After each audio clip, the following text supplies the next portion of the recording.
right, everybody. This is Project Herpetoculture Podcast, episode 53. I'm your host, Roy Arthur Blodgett, and usually I'm joined by Philip Leitz of Aireds Only, but he's not here tonight, so I'm flying solo. But that's all right. I'm going to do my quick housekeeping thing and introduce our guest. I'm really excited about this one. So yeah, first I want to give a shout out to Charlie, who edits our audio and keeps us on the rails. Hugely appreciate that. And I also want to give a shout out to Dylan and the Animals at Home Network for hosting us. This is a really good fit for us. We're really glad to be part of this network. So thanks for that, Dylan. And I want to give a shout out to our sponsors. So we have Custom Reptile Habitats. They offer premium PVC reptile enclosures and a whole product line, including some Universal Rocks products, backgrounds, water bowls, all that kind of stuff. And if you're looking to make a purchase for any of that, you can do so through the link in our description or bio, and we'll receive a small commission at no additional cost to you. That helps us keep the lights on here. We also have Cold-Blooded Caffeine, and they are roasters of premium coffees from all over the world. We have a single origin with them. It's a light roast from Rwanda, the Project Herpetoculture label. Check it out if you'd like to try something new. And whatever coffee you choose from them, if you use the code Project Herp, you'll get 10% off your order. And lastly, we have Fairy Tale Dragons. That's Heather Moy and Ron St. Pierre. They need no introduction from someone like me, but it means a lot that they support the show the way they do. And so if you're in the market for bearded dragons or any other cool, obscure herps, check them out. They are legends. And yeah, if you have any interest in supporting the show directly, you can do so on Patreon at patreon.com/Project Herpetoculture. So with all of that out of the way, we can get into the fun stuff. And I'm really stoked to introduce our guest for the evening, which is Zach Porritt. Zach, thank you so much for joining us. Yeah, thank you for having me. I'm really excited to be here and doing this. So, yeah, like I was just saying before we started, a year ago when Phil and I started this podcast, you were one of the people I had in mind to reach out to. It was like my first list of people. I did a big list of people I wanted to reach out to, and it's taken a year to get to this point, but it's great because I know that in that last year you've gotten up to a lot and you've made a lot of progress on what you're working on. So I'm excited to talk about it. And just to begin, I'd love to hear a little bit about your background. Like, how did you get started with herpetoculture, with fish keeping, reptile keeping, all of that? Where did it begin for you? So I don't remember the beginning. I think it's just always kind of been there. I've always been obsessed with plants and animals, mostly animals, insects and stuff. When I was a little kid, I was messing with insects and catching snakes at home and stuff like that. And I've thought about this myself. I don't really know when it started. I think it must have just been there from the start. Or I don't know if there's something early in my childhood, but always been like that. And then into my early teens, started really getting into keeping animals and learning the boundaries there and learn some lessons about how to do things properly. And then it's just spiraled from there pretty much. Awesome. So did you start out with reptiles before fish, or was there one that preceded the other? How did that go? So now you're working with both now. Yeah, I've kind of just leapfrogged over the years. I think I started with freshwater aquariums first. Yeah, I'm pretty sure when I was 12 or 13, I think I got a little 10-gallon and bought some crabs from Walmart, I think, which was the worst idea ever. And they died. And I was like, man, that sucks. I don't like how that felt. So I started researching stuff. And that's when I realized, aquariums is a whole new world. And I got into that for a few years. And I think, probably by the time I was 15, 16, I started getting really into reptiles. But I'd already got the trial and error of learning how to take care of animals out of the way with the freshwater aquariums. And then I stayed into reptiles for quite a while, I think, probably into till I was 21, 22, and then got out of it for a little bit, and then into saltwater aquariums, then back to freshwater aquariums, back to reptiles. And now it's just a medley of everything pretty much. That's awesome. So yeah, you've got a pretty broad range of experience there, it sounds like, with, saltwater, freshwater, and reptiles. And I'm curious, do you feel like your work as keeping freshwater and saltwater has made you a better reptile keeper, and or vice versa? Is it kind of is there some overlap? Yeah, definitely. So that's one thing that I think makes me, if anything, qualified to do the greenhouse is understanding different environments, because like freshwater aquariums or saltwater aquariums, especially, but any aquariums at all, are way more complicated than most people think. I'd say that's probably a lot more difficult than keeping reptiles for the most part. If you're just talking about basic stuff. So I think like learning about water quality and water chemistry and stuff helps with certain reptiles. Like I want to do a caiman lizard really bad, you know, and I'm like actually knowing how to properly filter water and keep water with the proper pH and everything, I think would help with that a lot. But I think lots of people, especially like with frogs, like tree frogs and different stuff like that, I don't think people really think about water quality at all. But being an aquarium guy, I think it helps me. Like the water is just as much of a part as the land, you know? So Of I think it course, definitely helps out a lot. That's really cool. Yeah, it's definitely like one of those things where it's like a blind spot for me. You know, I'd love to at some point do some paludariums and stuff, more for, you know, herps, but maybe some, you know, small fish as well. But it's like, okay, that's a whole other learning curve that I'm gonna have to dive into at some point. I'm excited to do it, but it's like, okay, it's daunting. Yeah, it's worth it, man. You got to do it. Yeah. It's worth it. Yeah, I will for sure. It's just a matter of time. But what does your collection consist of now? Like, what are you working with currently? It's in terms of, I guess, reptiles, but also fish. So right now, as far as reptiles go, I don't actually have too much. And everything I have now, except for one pair, is pretty much just pets currently. So I have a reticulated python, a scrub python, a western hognose, a Leachianus gecko, and then 2 Williams eye day geckos. I just got the female. But so hopefully that's going to work out. But and then what else do I have? Some dart frogs, some just Thailand bronzeratus dart frogs, and then some tree frogs. And I'm waiting on a shipment of some more tree frogs, but has not happened yet. Hopefully next week. Nice. That's cool. I mean, that is like a pretty diverse and eclectic collection for most folks. You know, it's like, seems like that's kind of my style too. I prefer to have a little bit more of an eclectic array, but it seems like specialization is a bit more common these days with herpetoculture. Yeah, I think specialization is easier to make into a career, you know, and make money off it. And it's easier to become a master at something than a jack of all trades. But I just struggle with that. I've always been that way. I like a little bit of everything, and I like seeing diversity. And yeah, I just like really struggle with just focusing down on one single thing and staying super passionate about it. So I've always kind of been just all across the board with everything, which has its pros and cons, you know? Yeah, I can absolutely relate to that. So preaching to the choir there. Yeah. Well, okay. So, I mean, obviously we got to talk about the greenhouse. So I'm curious about like, how did this undertaking begin? You know, what was the kind of inception of this project, and when did you break ground and begin working on it?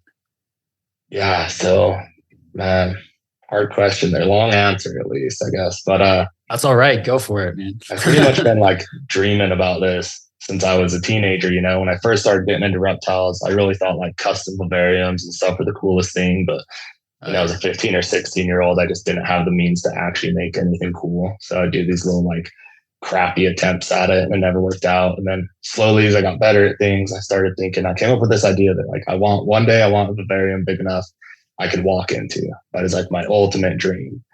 And I just like obsessed with this idea for years and years. And it was always in the back of my mind, but it was like unattainable. And I was like, oh, maybe someday when I get a house, I could turn a bedroom into one. So that was the original plan, was to turn a bedroom into one, just like find a way to waterproof it, seal everything off, add ventilation. And then, yeah, that just spiraled out of control and turned into the greenhouse idea. But like I said, it was always just something in the back of my mind. And then, I don't know, I was working out of town one year. So like for a whole year, I was living out of town. I was only home on the weekends because I work construction, so I work a lot.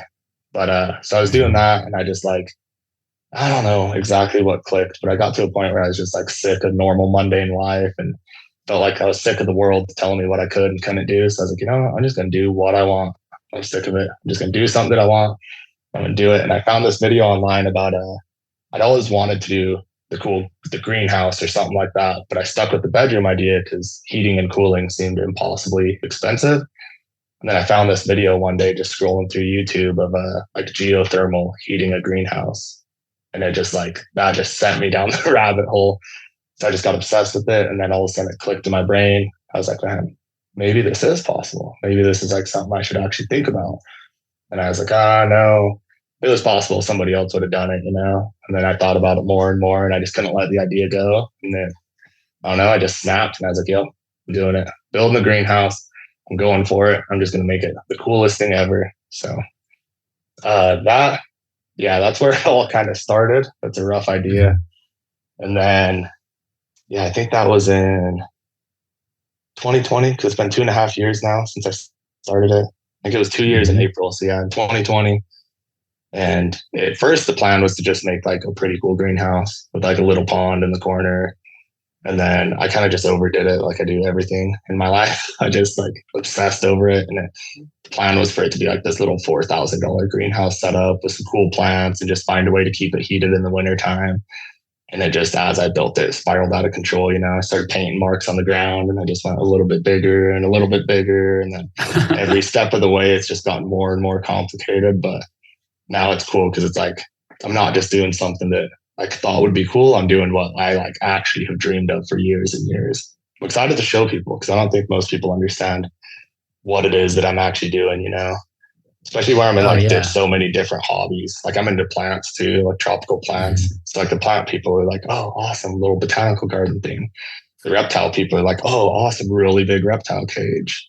You know, and it's like not really any of those things. It's kind of a mixture of all of them, but definitely different. So yeah, I mean, like I definitely grasp that. Like it's definitely like an impressive, like every time I see an update, you know, I'm like, geez, like you're not pulling any punches, you're going for it, you know, and like it's clearly a huge undertaking and really complex thing. I'm curious if you could speak a little bit to like the actual infrastructure of the greenhouse itself. Like how does like the system function?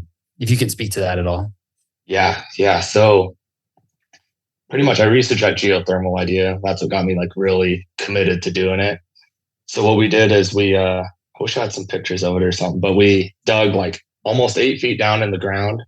We chose the size of the greenhouse, which ended up being roughly 20 by 30.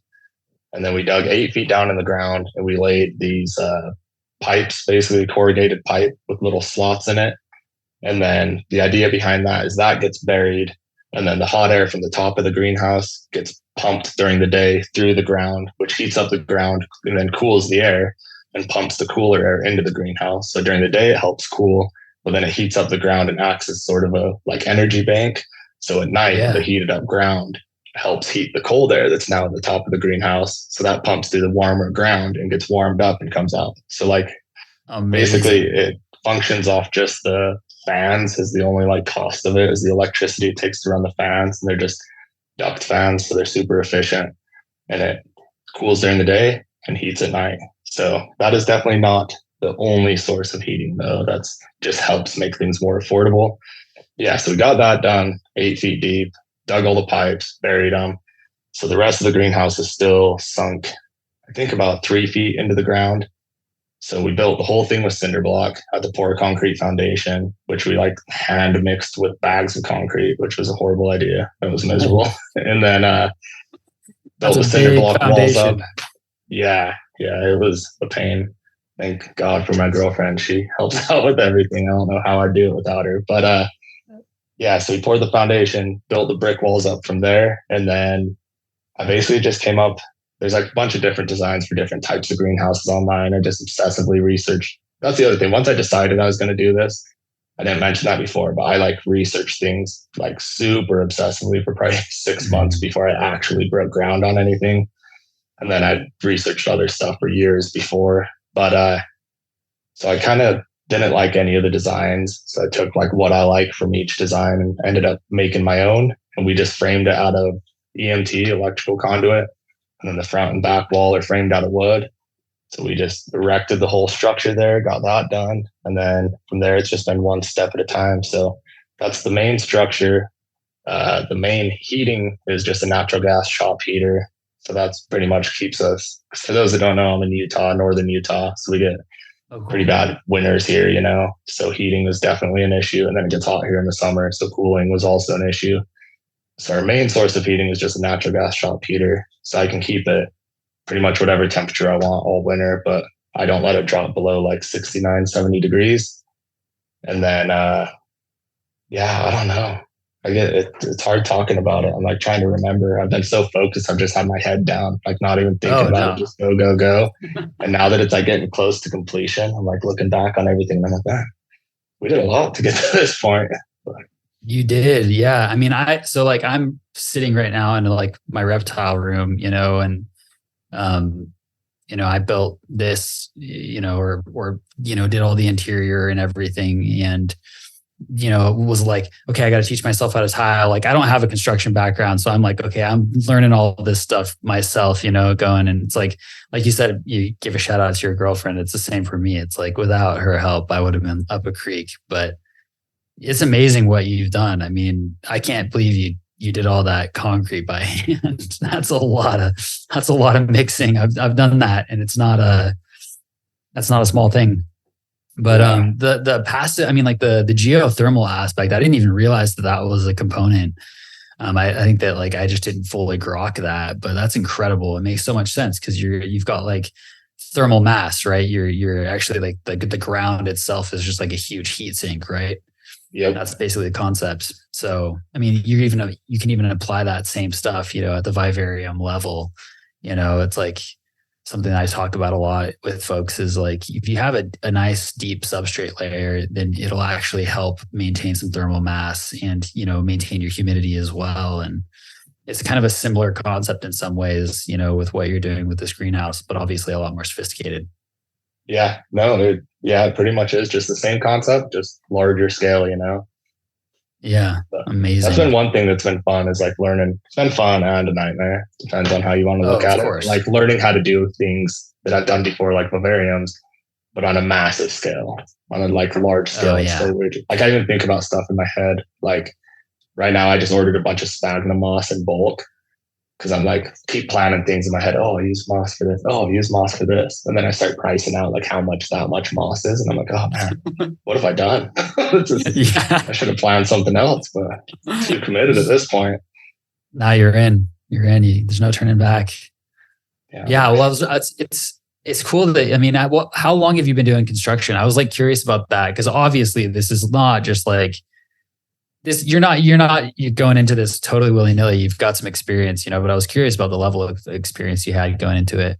So that's the funny thing is I do construction, but I've done natural gas pipelining for the last 10 years. So I don't build houses or do anything like that. Oh, yeah. So as far as the stuff that I'm doing on the greenhouse, I do have zero experience. Like I have a working background, right? But other than that, I don't know. I didn't know how to do concrete. I didn't know how to do cinder block.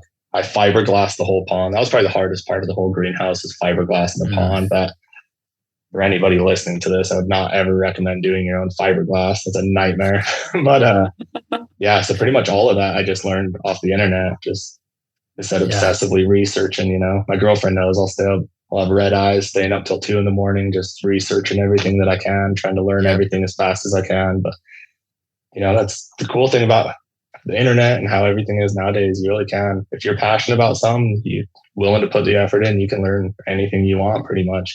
You don't really, going to school and stuff is awesome and super beneficial, but like, you just want to learn how to do certain things on your own, you're welcome to. There's nothing stopping anybody from learning anything. So I have people comment on that all the time. Like, oh, well, I wish I could do that, but I don't work construction. I'm like, well, I do natural gas pipeline and we dig trenches and lay pipes in the ground. That has nothing to do with what I've done, but Yeah. I mean, especially like, it's like, I always joke about, it's like these sheds were built by like YouTube Academy, it's like you said, you can learn pretty much anything on the internet these days. Like I roofed our house, same thing. It's like, I can't afford a contractor. I'm doing it myself. So that's a lot of YouTube videos learning how to roof a house. And you roofed your own house. Yeah, that's a lot of work right there.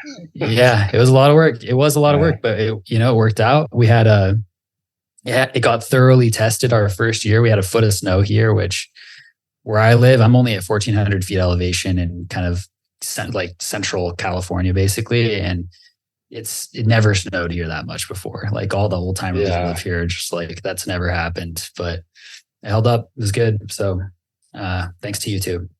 That's kind of how it was with the greenhouse. Like I built it, and then we have, since I've built it, had like the worst winds we've ever had here in Utah. Like Oh, of one of the course. worst winters we've ever had. So I'm like, well, at least it got tested before I had animals and plants in it, because waited till I Yeah. had plants and animals, I'd be real nervous with those winds, but everything's doing great so far. So yeah, thank you, YouTube Academy. Saved me on that. Yeah.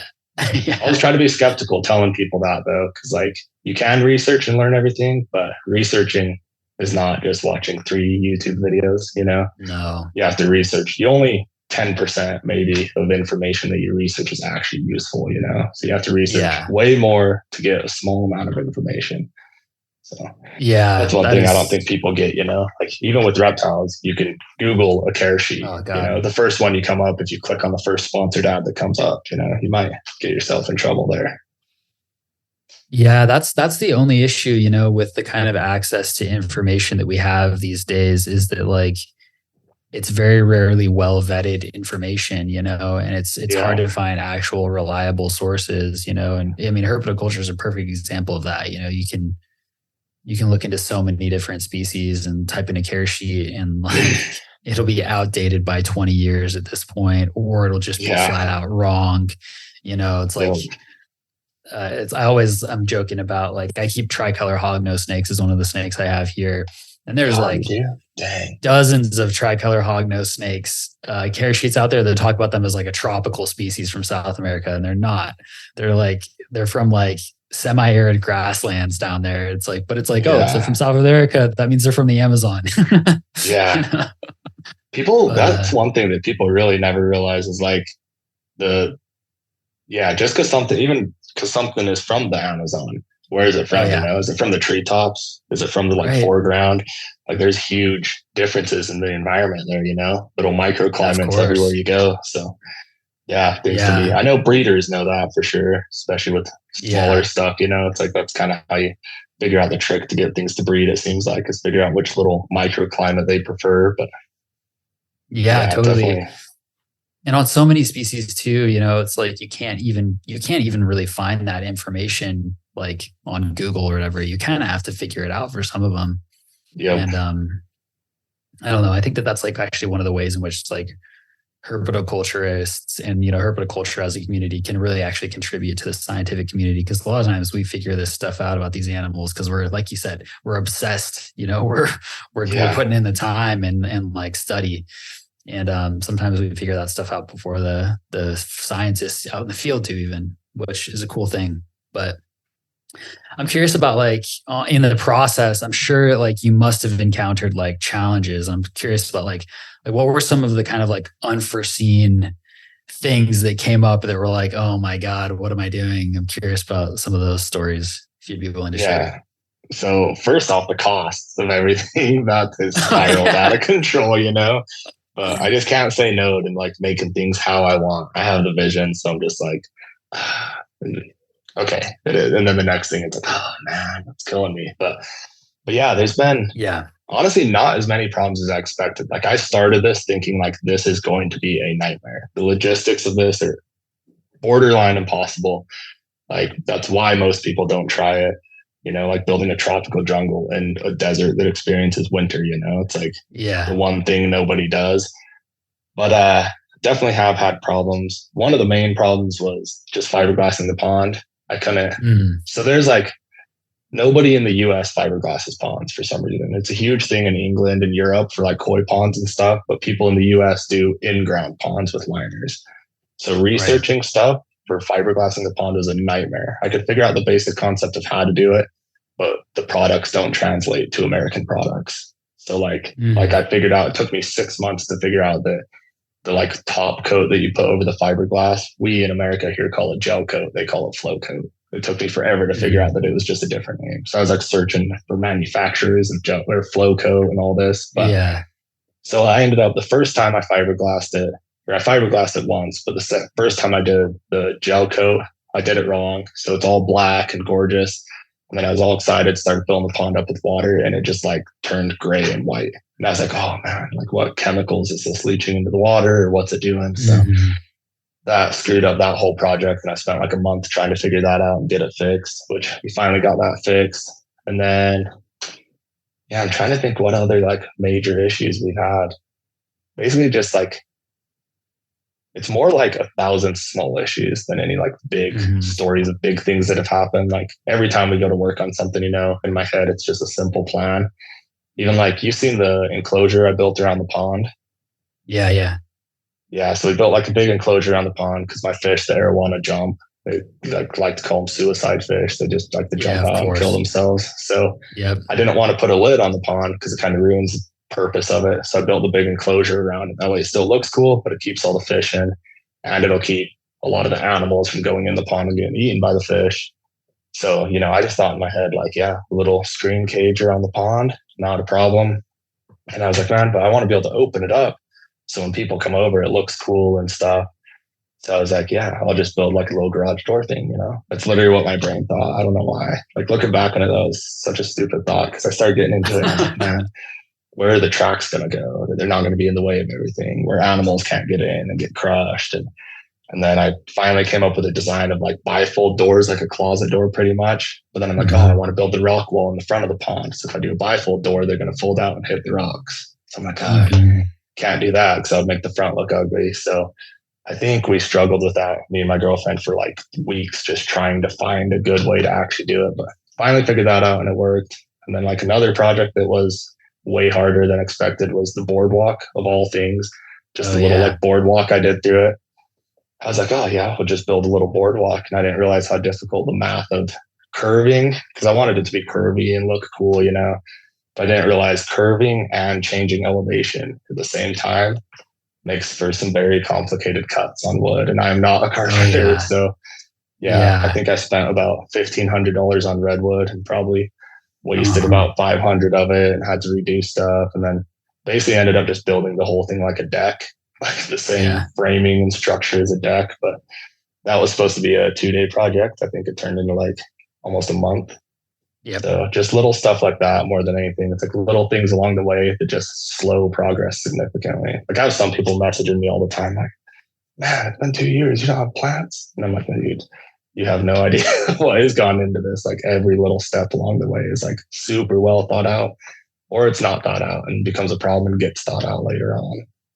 Yeah. I mean, you can think out as much as you possibly can until you encounter the things that are there. Right. And it's like, there's no way I could have foreseen this, like I had that so many times with these sheds, it's like, working on these and building them out, like little things like, okay, I'm going to install these, basically started out as like, prefab tough shed kind of things that I got used. And I was like, all right, I'm going to convert these into like basically little buildings. I'm going to run electrical to them, finish out the interiors like a nice house, all that stuff, put on standard entry doors. And so I'm like putting on these entry doors and I'm like, okay, this will be great. This is easy. And then I'm like, these walls on this prefab shed aren't perfectly plumb. And so like, you go to open the door and it's like I had them in swing doors, right? So it's like easier to get in and out with the weather and everything. And you can't have an in swing door that's not plumb because it'll just swing into your floor, And so like, there's just like little things like that. And so I'm like, okay, I'll just install these doors today. I'll figure that out. And then like you said, it's like, okay, like a month later after I've like rebuilt the doors, rebuilt the jam, like all of this stuff, so I can definitely relate to that there's just like, it's not necessarily even the big things along the way. I mean, like you said, the costs are huge. I can relate to that too with this project, just with electrical and all that stuff running it. It's crazy. And trenching. The little things get you. They add up. Yeah, because big things you plan for, you expect them to be a problem. So you're thinking about it, you're researching it. It's all the little things, Even like sometimes I'll go to do something and I'm like, I just don't think of the hardware. I'm like, okay, I'm going to put this together, no problem. And then I get to the greenhouse, start working on it, and I'm like, oh man, what type of hardware is going to be weatherproof? What type? Oh man, this isn't coated. Oh man. And then it's like, okay, progress is shut down this weekend. Got to find something else to work on. And just the little things. But honestly, I will say I'm like super surprised. I expected to have a lot more issues, and things have worked out pretty well. Because that's the other thing. People like think I just know how to build tropical greenhouses. I'm winging it as I go, guys. I have no idea what I'm doing. I'm clueless. But like, I didn't know if I was going to be able to heat it in the winter. I didn't know it would work. I just like, did whatever research I could and was like, I think it'll work. But it's like, yeah, $10,000 in, I'm still sitting there crossing my fingers hoping, it sucked to spend that much time and money and then things not work. The biggest thing lately that happened is the cooling. I just installed like the greenhouse wet walls. And I honestly had no idea if that was going to work. And like sometimes before I installed that, if it's like 110 degrees outside, it would be 120 in the greenhouse, Yeah, of course. So it gets crazy hot. And I'm like, man, I can't keep plants and animals and stuff. I got to keep it like in the high 90s at the highest, So I was just like praying that was going to work. For the last 2 years, I've just been building all this stuff, spending all this money, and just being like, oh, I hope I can find a way to cool this, because running a giant swamp cooler or something on that wouldn't be affordable for me. So I don't think I could do that. I'm in the mindset that like upfront costs I'm okay with, but I cannot afford to be paying a $5,000 a month bill on it. It's just unreasonable. No. So pretty much if I can spend money upfront to make it cheap long term, then that's how it'll stay successful. So but luckily the wet walls worked. It cooled it better than I even inspected. So that was like the biggest relief. That was like the biggest win for me. It was like, people don't realize that the wet wall was just like a tiny little project, but for me that was like the win, because that was the last what if left. After I got that done, I was like, okay, it is going to be a tropical jungle for plants and animals. There's no question about it. Now I just got to make it happen and do the fun stuff. So I'm on the fun part now. I'm super excited. That's amazing, man. That is so freaking cool. I feel excited for you just hearing that, like I totally get it with those like what ifs, where it's just like, this is like the make or break kind of thing, like the anxiety of that, especially with like how much you've already invested in it. It's a huge deal. So that's awesome. It worked out.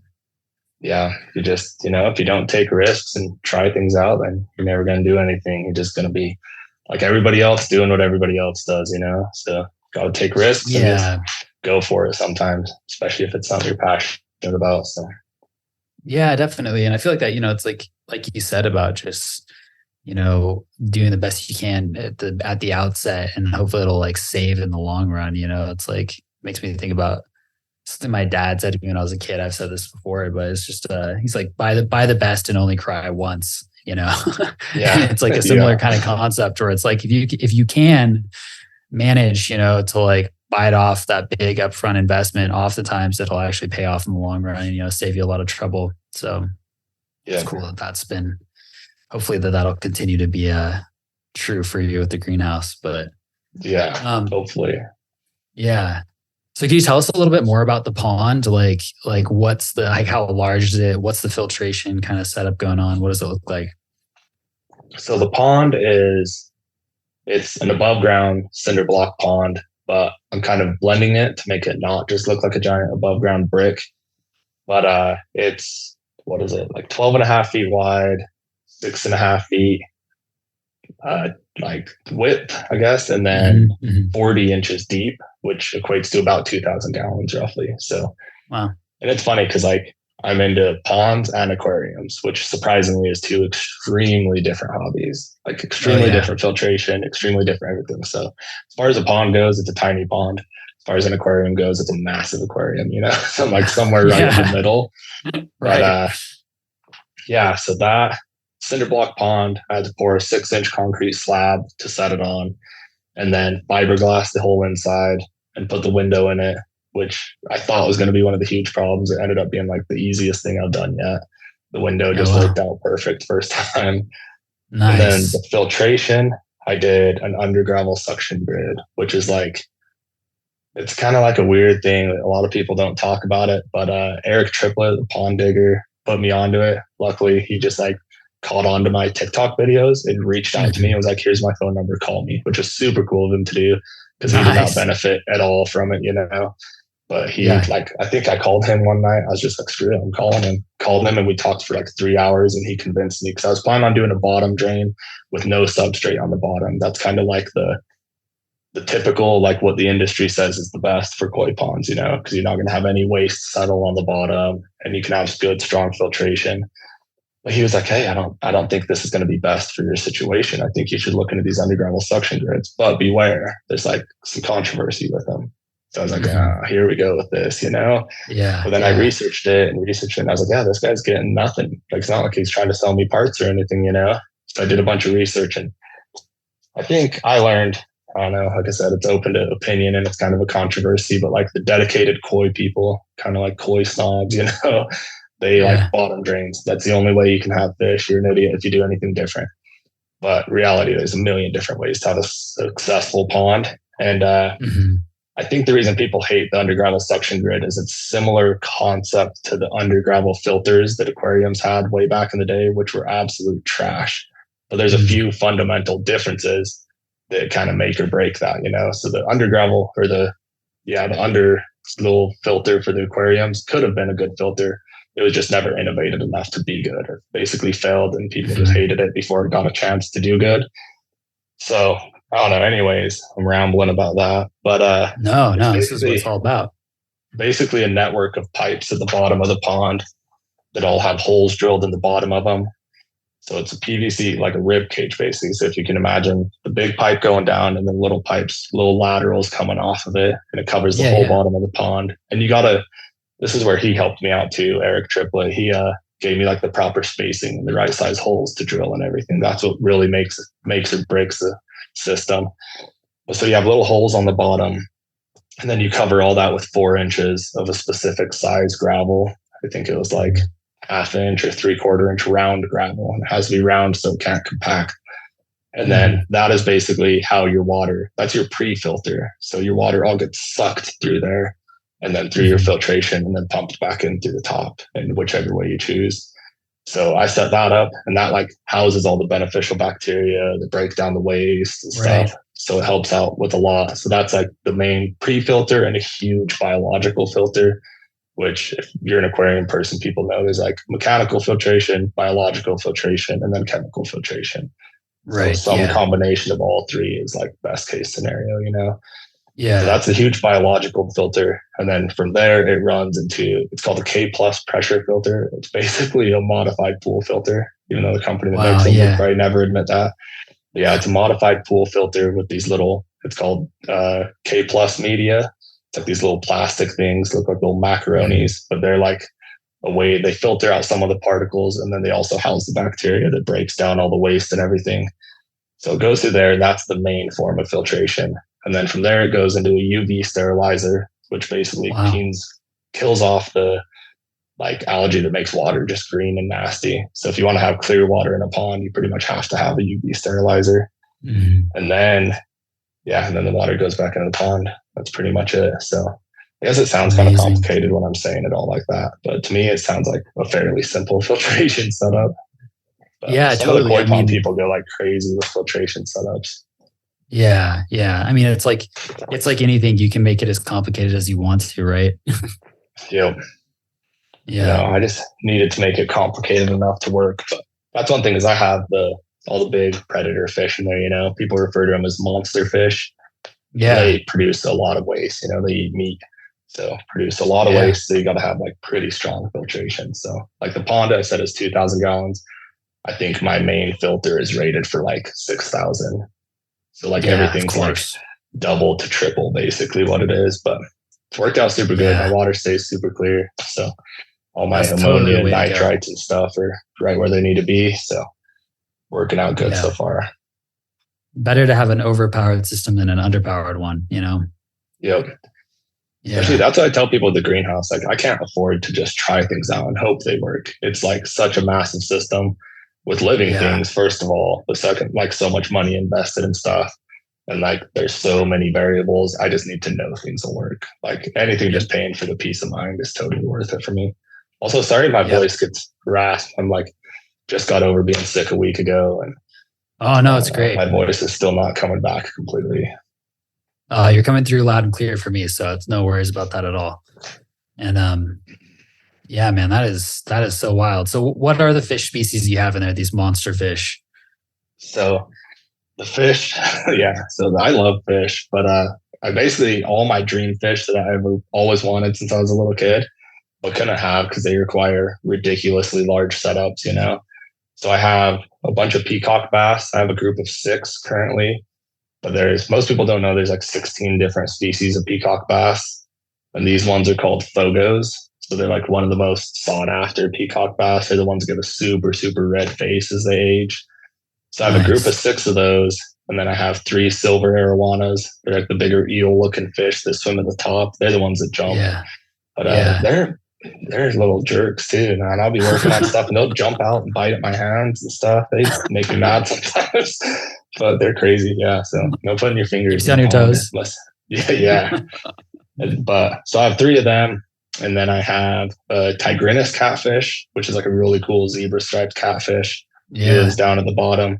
And then I have a freshwater black diamond stingray. It's a super white cross black diamond stingray. So that's like the holy grail of the pond, you know? Yeah. It's like, I'm like super lucky to have even had the chance to buy that stingray. That is like a super, super rare, hard to find one. So yeah, that's all the fish people. That's what they like drool over. They're like, man, some people, even some of the like stingray people are the same as the koi people. They're just like so into dedicated stingray setups that I had a bunch of people messaging me and like bashing me for putting the stingray in the pond. Like, oh man, you're an idiot for putting that in like a natural pond. And I'm like, what?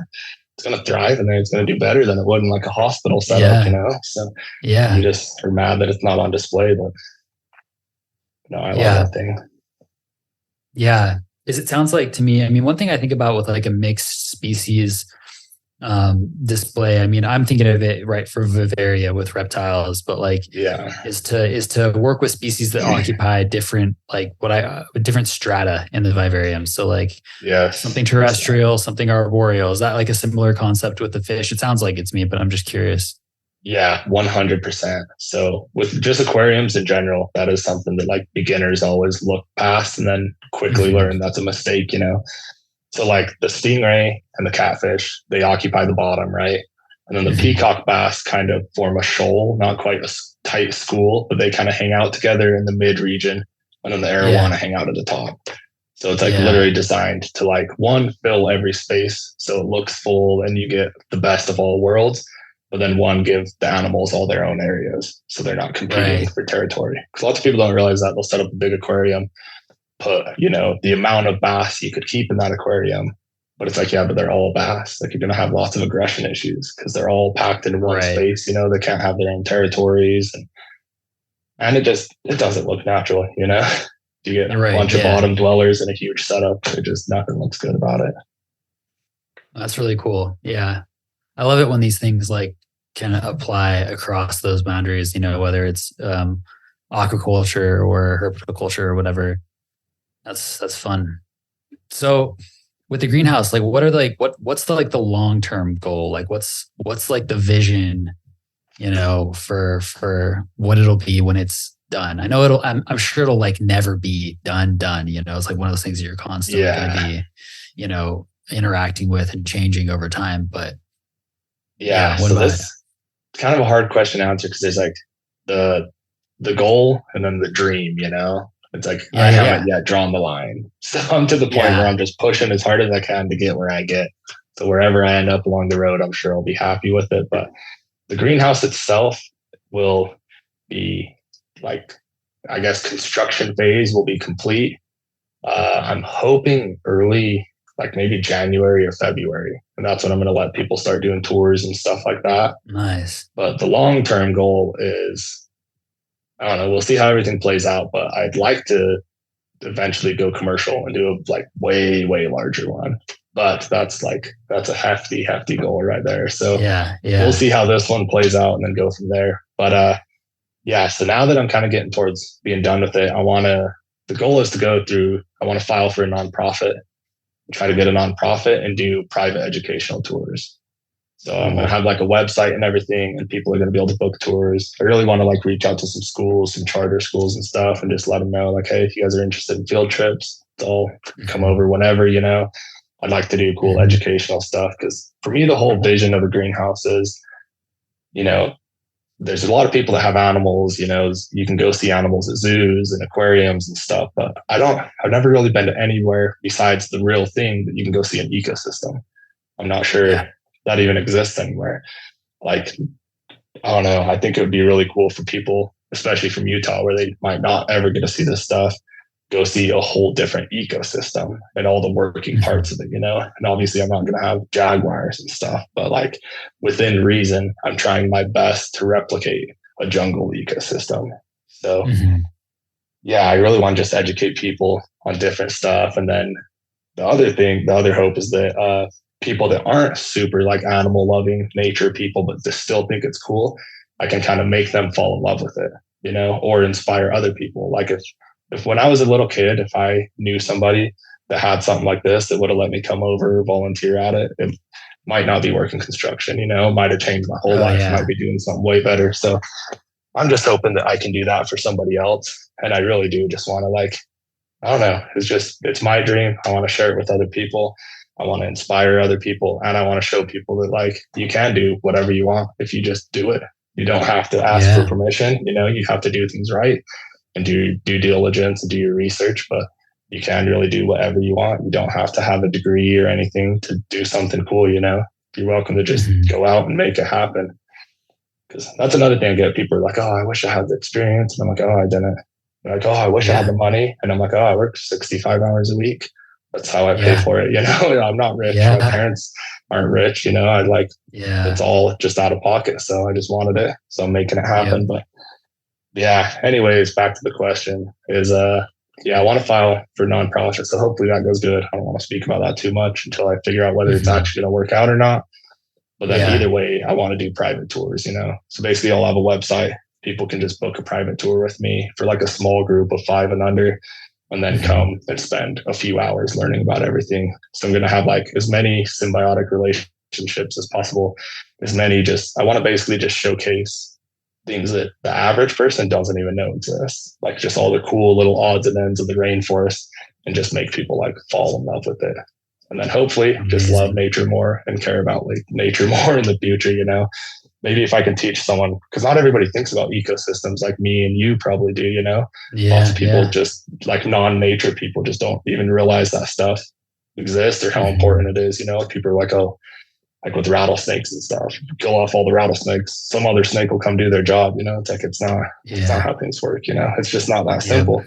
But maybe if I can show people in person how every little thing affects every other thing, and how like the bugs in the soil are the only reason I can have these plants. And without these plants, I can't have these geckos. Without these geckos, I can't have this, you know, without this, I want to have any of these flowers pollinated.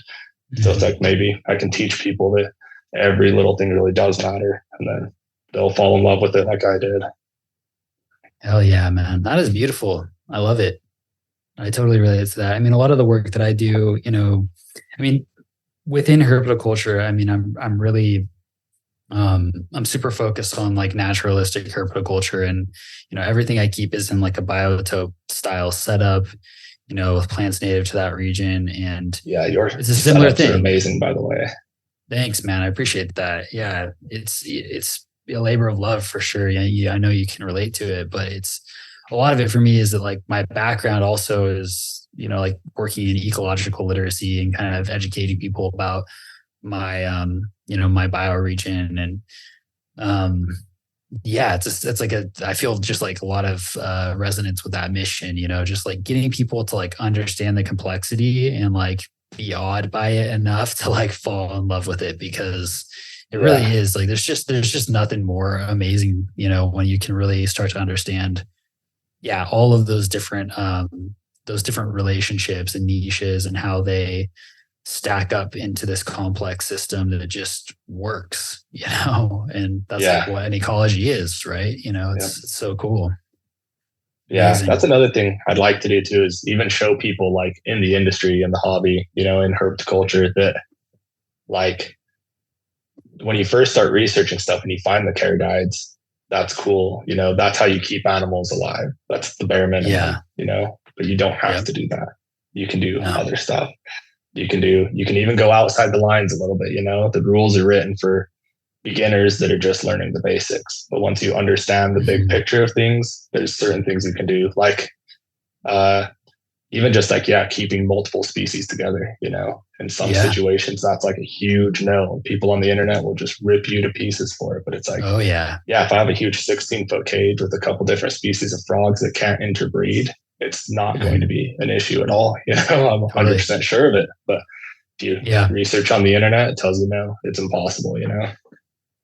Absolutely. I totally agree. And I mean, I feel like, yeah, like you said, it's like the care sheets serve a function for like the absolute beginner to like know what you need to do to meet the bare minimum standards so you don't kill the animal, right? But like keeping it alive. That's like the bare minimum, right? You can go so much beyond that, so far beyond that. And yeah, I feel really similarly about like, mixed species displays, I think are like, they can provide so much value, you know, including for like those different species. I think it's actually like good in terms of like enrichment and cognitive ability for those animals to like interact with other species, you know, like even if it's just like little interactions here and there as their niches cross over, I think it's good for them, you know, and because they're going to be experiencing that where they're from. They're not going to just be experiencing, you know, just other creatures of their own species. Like that's not even good for humans, you know? That's why we do what we do, right? It's like we understand that it's like the value of interacting with other species. And I think that's also true for, you know, a lot of these animals. And I see all kinds of cool stuff with that, you know, with the animals interacting here that I've got mixed displays. But I also definitely, right?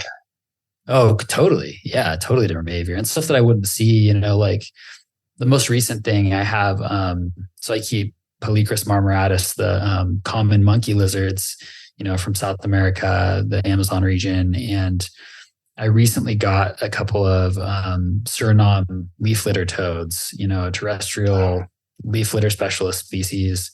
And it's the first amphibian I've kept in more than a decade. It's a really, really long time. So I just got a couple of these little wild caught guys and acclimated them.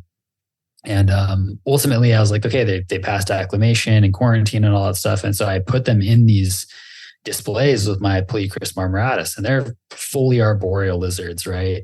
And I'm thinking that these leaf litter toads are going to spend pretty much all their time on the ground in the leaf litter, you know, and I see these leaf litter toads all the way up at the top branches of these vivariums basking underneath the UV on like a daily basis.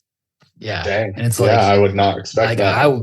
I would never expect to see that, but like I've got photos of them doing it, you know, and like it happened. It's not like, oh, I'm just happening to see them like that. It's like, this is a daily thing, you know, and they're kind of all terrain and all over the place throughout the Viv. And I just love stuff like that. You know, it's so fun to see those little interactions, but yeah, that's awesome. Even stuff like that, like might be unknown to science too, you know? Like, yeah, totally. Like keeping things in very natural setups that bring out natural behaviors where you can watch them 24 hours a day or however often you want, you know, versus going and studying them in the field every so often during certain seasons. Mm-hmm. You can see stuff that other people might not ever get to see. That's one thing I'm really excited about with the greenhouses, pulling out behavior that other people don't normally get to pull out of animals, you know, like the silver arowana, for example, the fish, they jump like a lot. They can jump up to 4 feet. And that's why they jump out so bad, is because when they're young, they eat insects and stuff off tree branches, you know, they can pick birds up off tree branches and eat them, you know? So I think it's super cool. That's one of the reasons I put that big driftwood in the pond, is I'm going to eventually insect feed my animals and feed them different, more natural prey sources. Cool. And then hopefully be able to get like some cool videos or at least see it for myself of like them hunting, how they do in the wild. And it's a great example with arowana because they have a problem in captivity. They get what's called drop eye. Their eyes will droop down. It's because in the wild, they basically swim up at the top of the water and look up all day because that's how they hunt. So in an aquarium, you feed them sinking food and they're looking through the glass all the time, which they're not normally able to do. So they develop like fatty deposits on the top of their eye, which it doesn't cause any serious health problems, but it makes them look super ugly. And it's just not what they get in the wild, you know? Right. Of course. Like, I'm one of the only people I've met that has 3 large arowanas and none of them have drop eye. And I think it's because I try to feed them like floating stuff and as natural as I can. And I think being in the pond really helps with that because there's always something for them to look up at, you know, and that's kind of how it is in the wild. So, but yeah, I'm really excited to be able to bring out like natural behaviors with animals. And that's another thing is doing like lower stocking. So it's obviously like in the wild, the size of the greenhouses would have like 1 or 2 species in it, you know? So I'm obviously like way more heavily stocking than the wild would, but I'm way under stocking compared to what people do typically in captivity. Like with the pond, the amount of fish I have is what somebody like a monster fish keeper would typically keep in like a 500 or 600 gallon aquarium, So I have people always messaging me like, why don't you have this? And I'm like, I like them all having their space. They act different, The bass like shoal around the driftwood like they do in the wild. They don't space out because they're fighting all the time. Like these just act totally different. So that's why like the reptile people are always like, man, you're putting monitors in there? I'm like, no, I'm focusing on like small species that can act naturally in a large space, If I want to just keep stuff in a cage, I can do it at home, So the greenhouse has kind of a different purpose. I want things to look and act as natural as possible. Yeah, absolutely. I mean,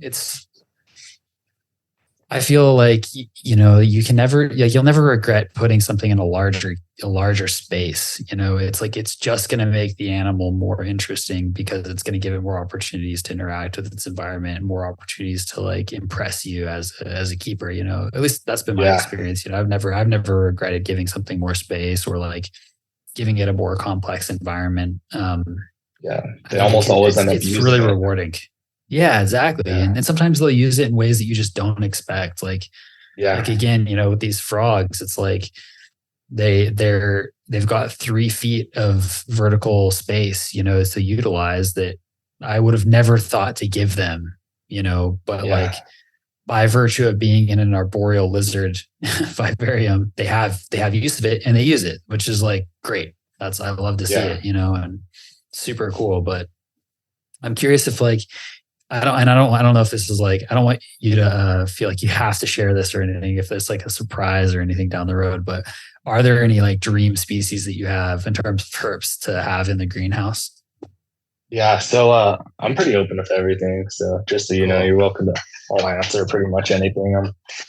But it's obviously evolving and changing constantly, like what I originally planned on having in there has totally changed by now, but I want to do some really cool rare anoles and hopefully get them breeding in there so they can develop healthy populations that will maintain themselves. And I want to do like Anoles roquette, like the Macubas. I want to do those really bad. I'm like obsessed with them. But I'm like, man, so hard to do like a $600-700 lizard. And what size group do I need to add to the greenhouse to actually get them breeding? It's like, oh man. Right. Yeah. But the one dream animal was the stingray, but I got her. And then as far as the reptiles go, it's just going to be a lot of like different rare stuff, more than just one that I really like even some of the tree frogs. So I told you I got that shipment of frogs I'm waiting on. That's some blue webbed gliding frogs. I just got a group of 7 of those. So I'm hoping I can get a breeding population of them in the greenhouse, especially since I don't really know. I haven't really found anybody that's like tried breeding them or is successful at it captive. So yeah, hopefully stuff like that. And then as far as, because I'm gonna have some birds in there too. So like the one dream animal that I don't know if I'll be able to get, but I really, really want to, is a curl crested aracari. They're like miniature toucans. They're super, super cool. But I don't know if it's reasonable or not. So I'm gonna have to think that one over for the next few years while I decide if it would even work good or not. And if it's worth the cost, because they're like, I think $5,000 in most places. You got to be on a waiting list to even get one. So, of course, there's lots of. I'd really like to just focus on like tree frogs. I'm sure or amphibians in general. I'm sure I can end up with a lot of cool rare stuff down the road, and I'd like to get some other stuff too that like people have tried breeding and haven't been successful at, just to see if they do good in a more wild type environment, less hands-on. Because I think like lots of breeding is just finding that microclimate, right? I'm creating tons of different microclimates in the greenhouse. That's one thing I'm like really actively focusing on, is creating wet, cool spots, wet, warm spots, like hot spots, so things can kind of choose where to go on their own. So maybe like certain things I could help other people figure out how to breed them, or figure out what it is that they like and don't like, like I might bring out behaviors that other people never get to see, like an animal that you would never expect. Maybe it actually hangs out on the drier, warmer side of things, So of course, I want to try stuff like that. Cool stuff. You're going to see all kinds of cool novel behaviors in a space that size with that, like you said, with that many microhabitats that large of a gradient, you're just bound to see interesting stuff from that. That's really cool. Yeah. But I'm also open to suggestions too. So if you ever just think of something that you think would be a really cool Yeah. fit, feel free to message me and let me know. Cause Yeah. there's just so much different stuff I could do in there, but obviously nothing very large and predatory, Right. And there is going to be like some problems between species and stuff, but to a certain extent, that is nature, that does happen in the wild. So I just don't want to add, like I'm not going to do any snakes. I'm not going to do any large lizards, like anoles are probably about as big as it's going to get. I'd like to add some chameleons, but I don't know. Yeah. I don't know. We'll see how that plays out. Cause I don't know. But the one thing people don't understand too is that I'm not doing any like super common animals. Well, I guess I shouldn't say anything. I'm putting red-eyed tree frogs in there. So I should take that back. But for the most part, I really don't. But they're iconic. Like less known. Yeah, you can't have rainforests without red-eyed tree frogs. You gotta have. And I know that they'll breed in there. I'm like 99.9% sure of it. So even if everything else doesn't do good, I'll at least have a colony of something in there. But for the most part, I want to focus on less known, less common animals. So it's not going to be like stocked with animals by the end of next year, right? Because they're all expensive. So it's going to be something that, quality over quantity. So, like I think I want to do a few different species of dart frogs too, but the first ones I'm going to add are going to be the Blackfoot orange terribilis, just because they'd be super bold in there and they do good in big groups. And I think they'll breed in there like crazy probably. But eventually I'd like to do some of the like much more rare ones down the road, but we'll see how it goes. Hopefully I get to the point where certain things breed in there and I can sell off offspring to, help me raise money for more animals. And then hopefully I can sell off offspring every now and then bring in new bloodlines. Cause that's something I'm worried about is like keep inbreeding from becoming a problem too much, like I'm going to have to, it's not like I'm just going to be able to buy the animals once and have a successful colony, like I basically need to introduce new bloodlines whenever possible. So it's going to be going on forever, I'm sure. Yeah. It introduces all kinds of interesting challenges with that. Yeah, man. I mean, Polychrus marmoratus might be cool in there. It's like that middle ground between a chameleon and an anole too. Like they're weird lizards. They're basically like the New World chameleon. Yeah. See, and I'll definitely have to look into that more. That really could be really anything cool you want to know about them, I can talk to you about them.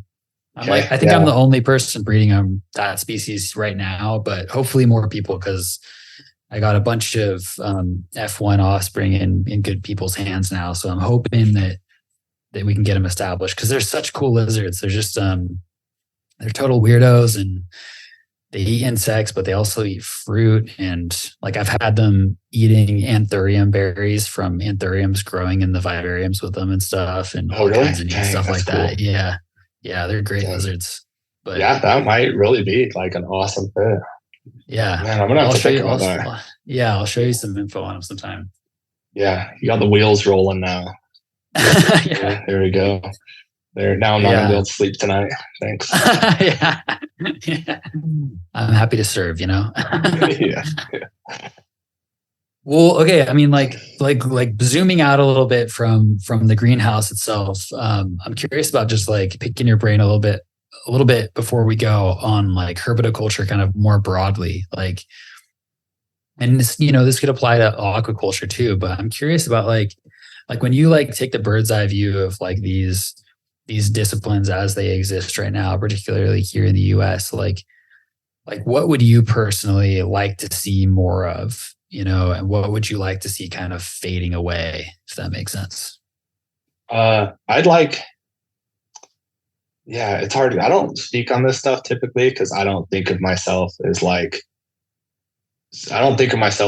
an information giver that people should look up to, but because I'm definitely far from the most experienced person. But in general, I think I'd like to see more naturalistic setups, and I'd like to see more people experimenting with that so we can get better at it and figure out the do's and don'ts rather than even like the word bioactive, I just get frustrated with, because now that like bioactive setups have become such a big thing.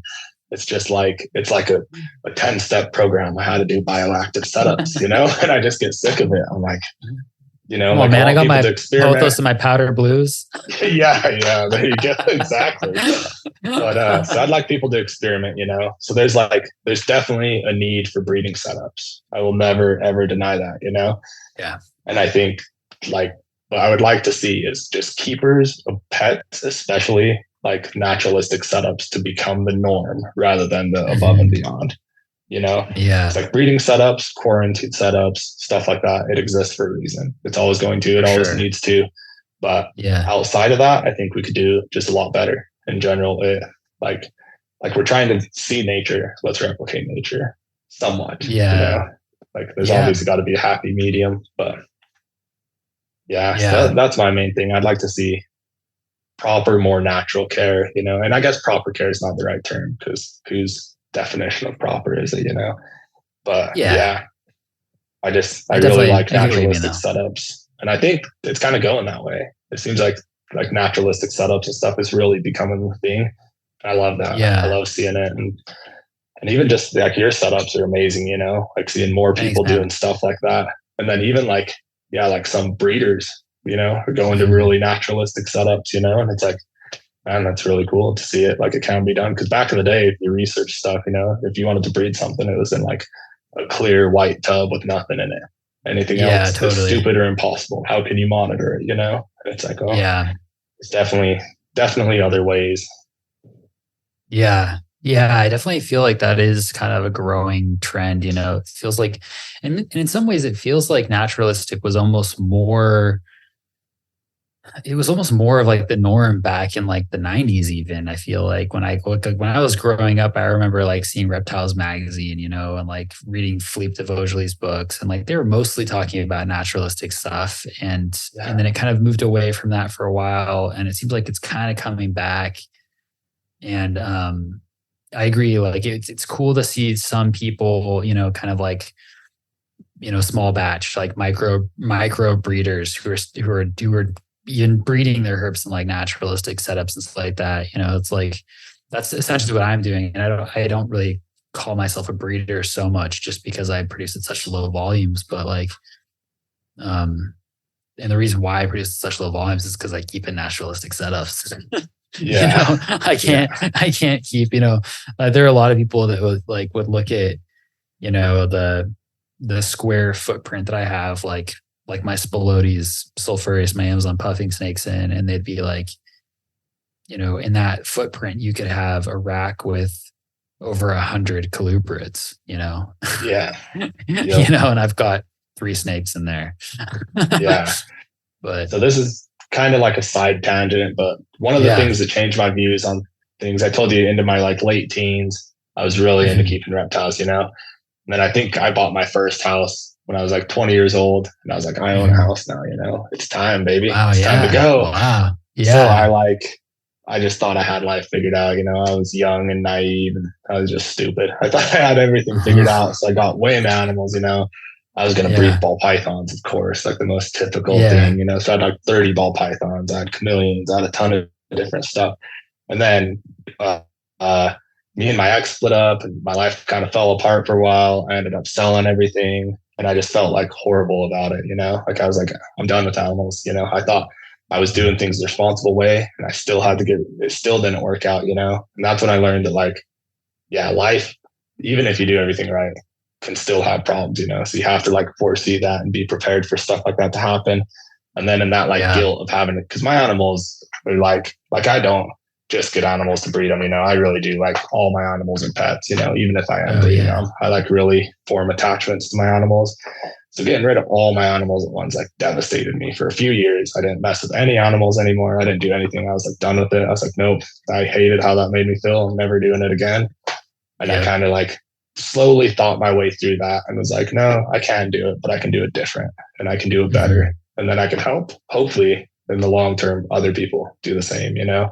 I think Yeah. definitely like I was so into just following the care guides and doing things just like buy the book and buy. And I realized like, oh, even Mhm. buy the book is not the right way. A lot of the time, you know, it's Mhm. just, Mhm. you said the bare minimum to keep things alive. And just because you keep things alive and they breed doesn't necessarily mean they're doing the best they could, you know? Yeah, It's of like that's been the course. standard basically for the longest time. If things breed, they're thriving, you know, and it's Mhm. like that is true for the most part, but I think things can do better. And even just for observational purposes, bringing out different behaviors and stuff and learning more about a species is really important. So bring in wild caughts, get them in breeding setups, breed them, establish them. And then after that, experiment and move on and do more and do better and learn as much as we possibly can about them, you know?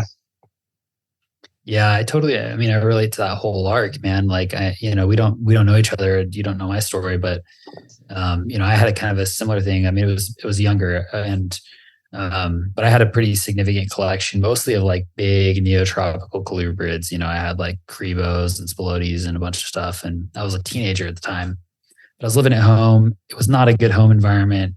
And, I had a situation too where I just had to get rid of everything. Basically, I did like my life was falling apart. I was like, I got to get my shit together. I got to get out on my own, figure out what I'm doing with myself here. And so it was traumatic, like, cause same thing, like I get attached to all my animals, and like really care deeply about all of them.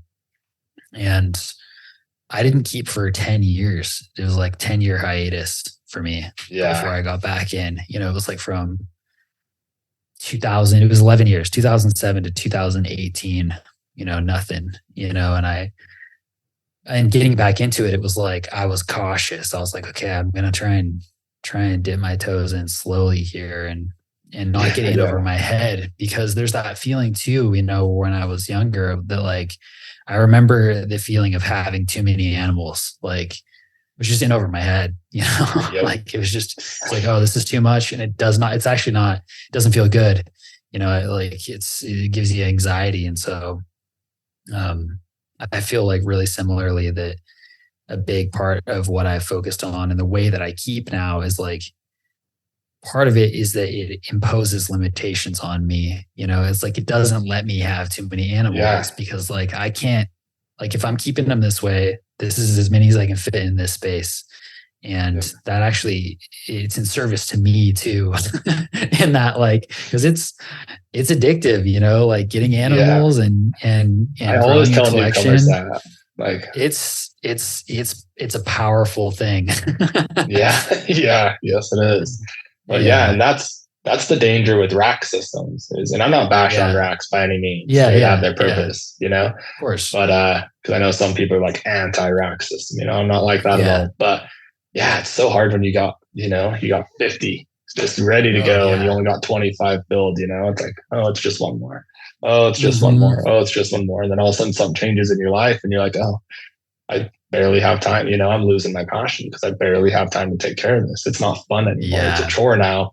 And that's when care declines, whether people like to admit it or not. When things become just a chore all the time, things are always a chore and you have good days, good weeks, whatever, that's just being human. But when it just becomes always a chore, you're just doing what you can to take care of animals. That's when its care declines and becomes a problem, Absolutely. Yes. I think the biggest thing that when that whole thing happened that like devastated me, I don't even like to talk about this very much, but I had pet foxes, red foxes. Oh, wow. I had 2 captive bred red foxes and I didn't have the money to afford my house anymore. And it was just a problem. So I had to get rid of the house, get rid of everything. And I was like, how am I going to move into an apartment with red foxes, So I ended up getting rid of them. And luckily I found a person that like has like a sanctuary rescue for them, So I just gave them to her. But it like, that made me so depressed for like a year. I didn't even want to think about animals.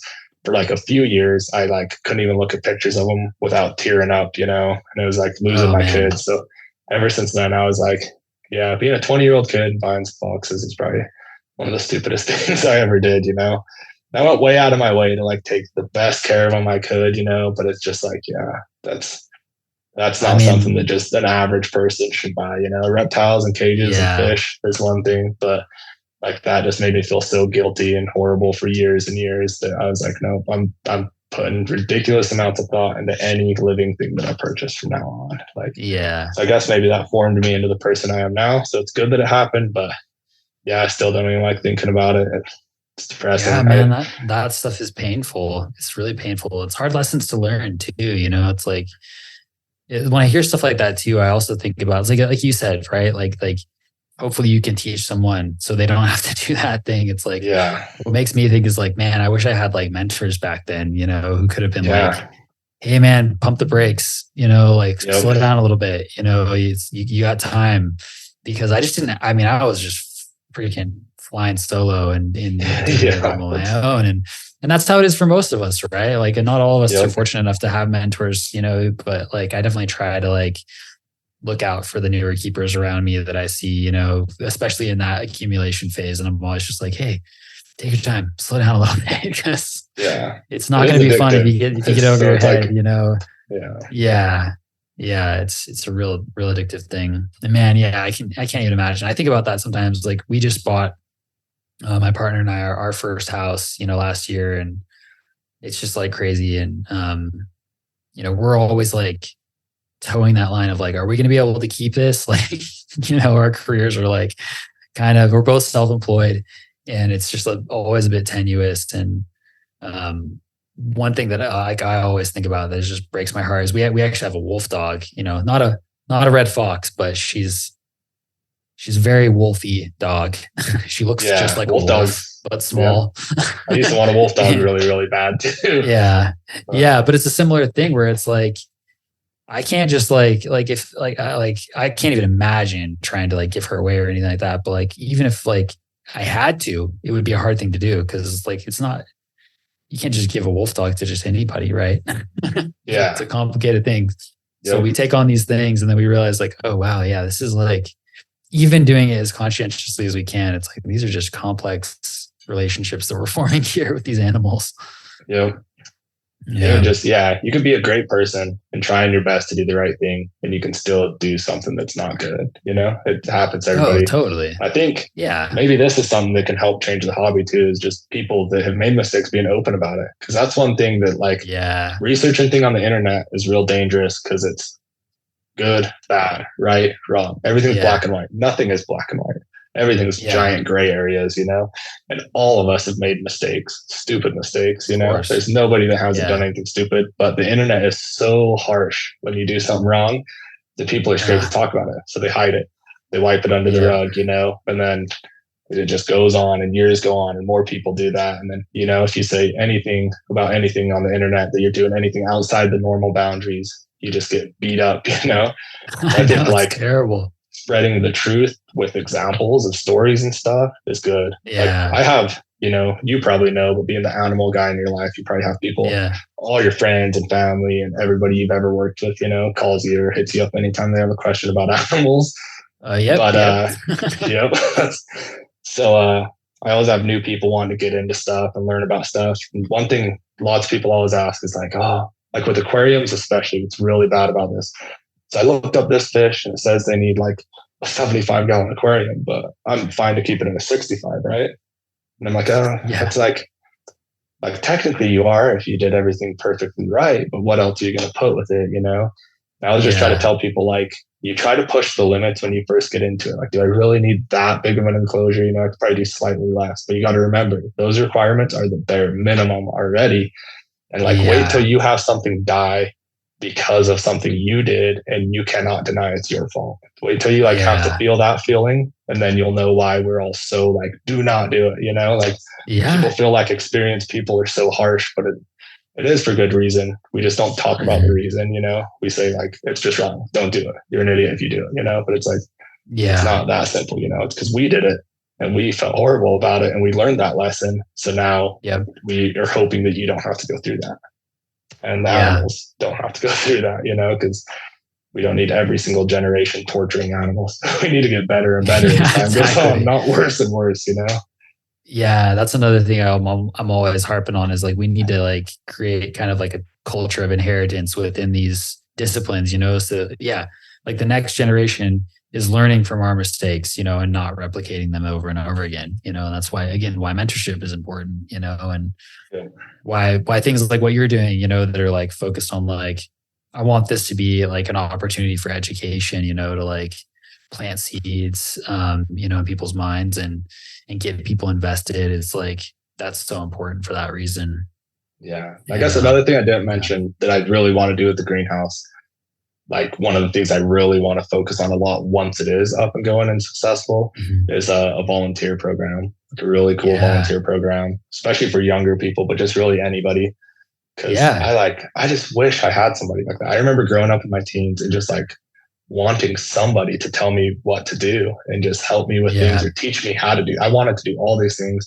I had all these dreams and aspirations, and I just had nobody to teach me how or anything, like the one person that did anything with exotic animals in my area.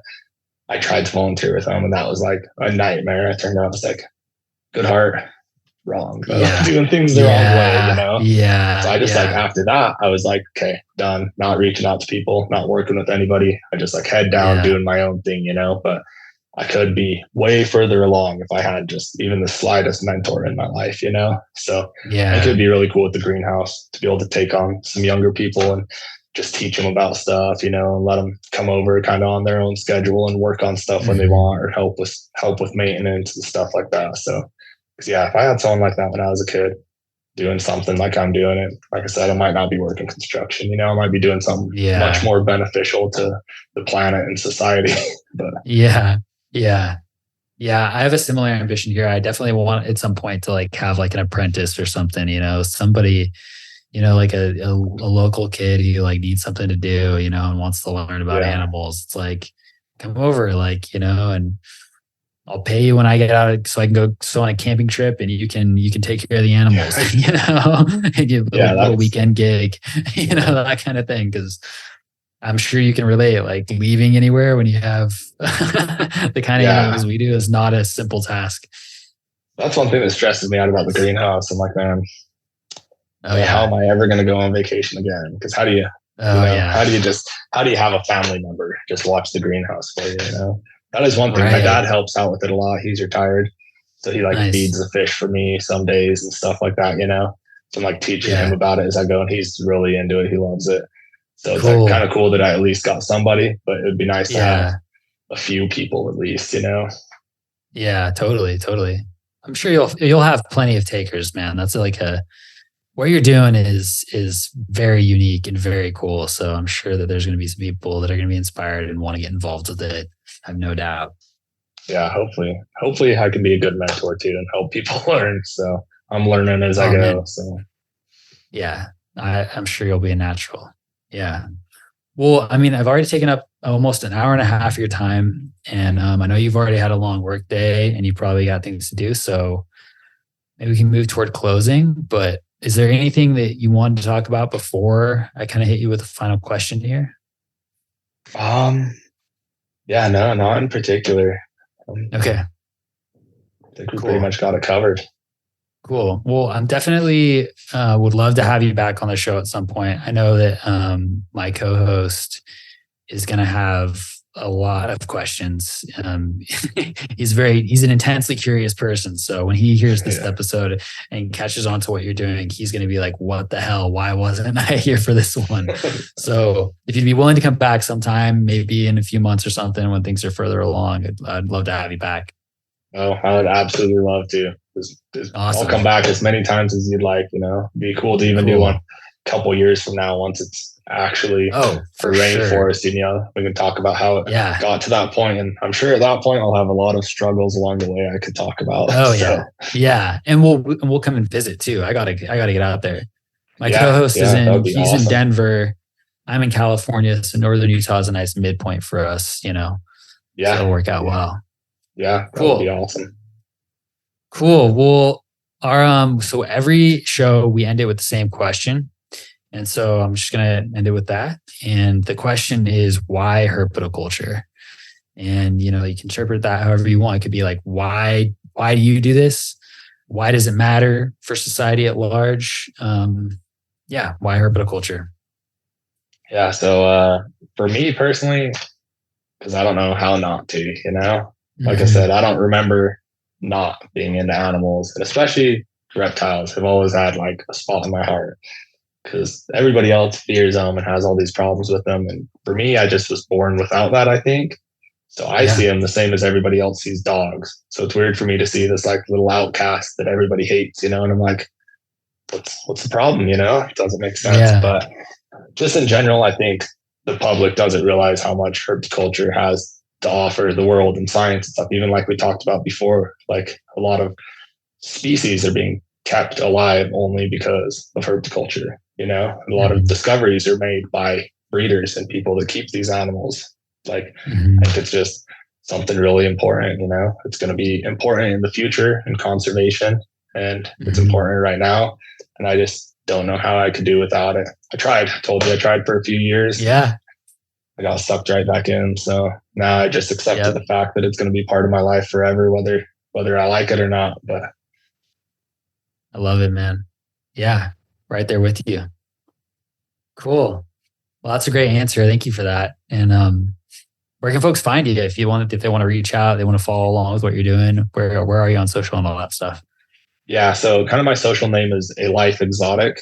So I have my YouTube channel, A Life Exotic, nice. And then Instagram is a.life.exotic, and then TikTok at A Life Exotic. So I post updates on everything, you know. The YouTube is obviously the more in-depth videos if you're interested in the greenhouse and stuff like that.